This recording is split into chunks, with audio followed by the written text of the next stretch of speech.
نحمده ونصلي على رسوله الكريم اما بعد فاعوذ باللہ من الشیطان الرجیم بسم اللہ الرحمن الرحیم۔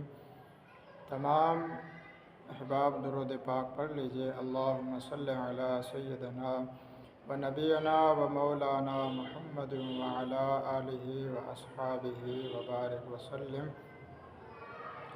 ناظرین و سامعین، آج ہم انشاءاللہ نماز حاجت کے بارے میں پڑھیں گے کہ نماز حاجت کی کتنی رکعتیں ہیں اور کب اس کو ادا کرنا چاہیے۔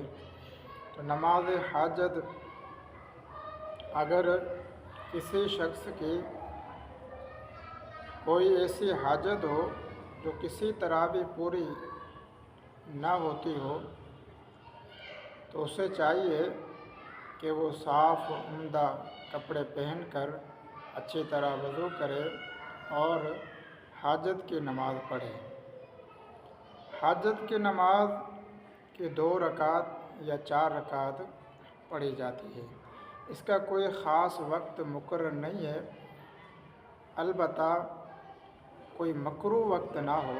مکروہ وقت کے علاوہ آپ کسی بھی وقت اس کو پڑھ سکتے ہیں۔ تو اس کا طریقہ کار یہ ہے کہ سب سے پہلے ہم نیت کریں گے۔ میں نیت کرتا ہوں 2 رکعت یا 4 رکعت نماز حاجت کی نفل واسطے اللہ تعالیٰ کے۔ منہ میرا کعبہ شریف کی طرف، اللہ اکبر، اس کے بعد ثنا پڑھیں گے، اعوذ باللہ، پھر بسم اللہ۔ اس کے بعد پہلی رکعت میں سورہ فاتحہ کے بعد سورہ کافرون پڑھیں گے، یعنی قل یا ایھا الکافرون، یہ سورت پڑھیں گے۔ دوسری رکعت میں سورہ فاتحہ کے بعد سورہ اخلاص یعنی قل ھو اللہ احد پڑھیں گے۔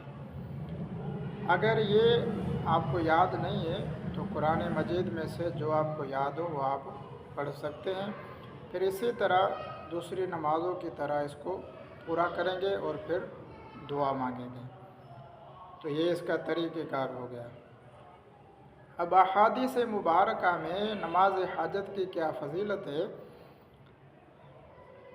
حضور صلی اللہ علیہ وسلم کے صحابی حضرت عثمان بن حنیف سے مروی ہے کہ وہ فرماتے ہیں کہ یہ نماز حضور نبی کریم صلی اللہ علیہ وسلم نے ایک نابینا صحابی کو تعلیم فرمائی تھی۔